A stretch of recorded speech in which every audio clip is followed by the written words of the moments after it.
नमस्कार, हमारे Hindi story blog में आपका बहुत बहुत स्वागत है।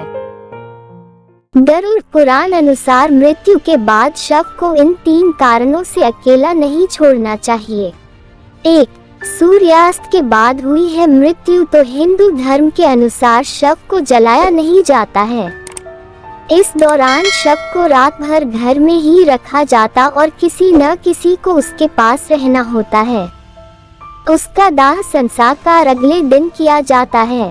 यदि रात में ही शव को जला दिया जाता है तो इससे व्यक्ति को अधोगति प्राप्त होती है और उसे मुक्ति नहीं मिलती है।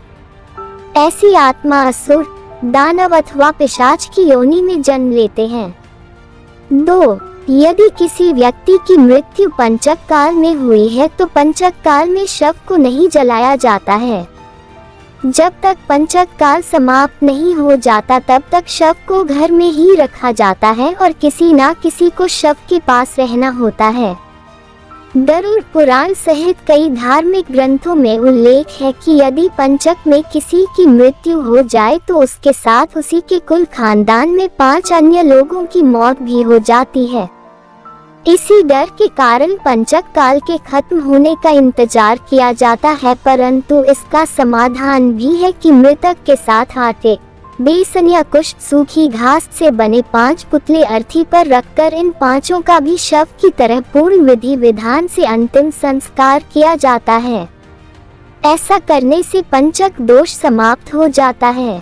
3. यदि कोई मर गया है परंतु उसका दाह संस्कार करने के लिए उसका पुत्र या पुत्री समीप नहीं होकर कहीं दूर है तो उनके आने का इंतजार किया जाता है।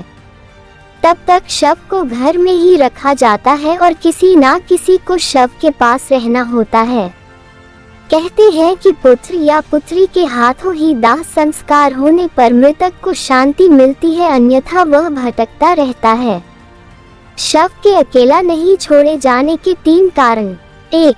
शव को अकेला छोड़ दिया जाए तो उसके आसपास लाल चींटियां या अन्य कोई नरभक्षी रेंगने वाला प्राणी या पशु आकर शव को खा सकता है। इसलिए वहां कोई ना कोई व्यक्ति बैठकर शव की रखवाली करता है। 2. रात में मृत शरीर को अकेला छोड़ दिया जाए तो आसपास भटक रही बुरी आत्माएं भी उसके शरीर में प्रवेश कर सकती हैं। इससे मृतक के साथ साथ परिवार को भी संकट का सामना करना पड़ सकता है। 3. शव को इसलिए भी अकेला नहीं छोड़ा जाता क्योंकि मृतक की आत्मा वहीं पर रहती है।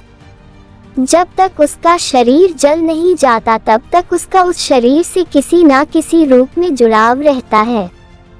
साथ ही वह अपने परिजनों को भी देखता है। अकेला छोड़ दिए जाने से उसका मन और भी ज्यादा दुखी हो जाता है। हालांकि अधिकतर लोग गहरी नींद में चले जाते हैं। बहुत ज्यादा स्मृतिवान या चेतनावान ही जान पाते हैं कि मैं मर चुका हूँ। अन्य कारण। 1. ये भी माना जाता है कि यदि ज्यादा समय हो जाए तो शव से निकलने वाली गंध के चलते कई तरह के बैक्टीरिया भी पनपने लगते हैं और मक्खियाँ भी भिन भिनाने लगती है।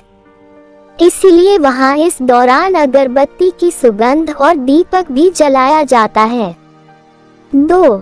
ये भी कहा जाता है कि शव को अकेले छोड़ने से कई लोग जो तांत्रिक कर्म करते हैं उनके कारण भी मृत आत्मा संकट में पड़ सकती है।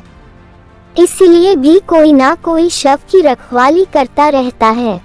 3. शव के आसपास जगह को साफ सुथरा किया जाता है और धूप के साथ ही दीपक भी जलाया जाता है ताकि वहां दूर तक उजाला फैला रहे।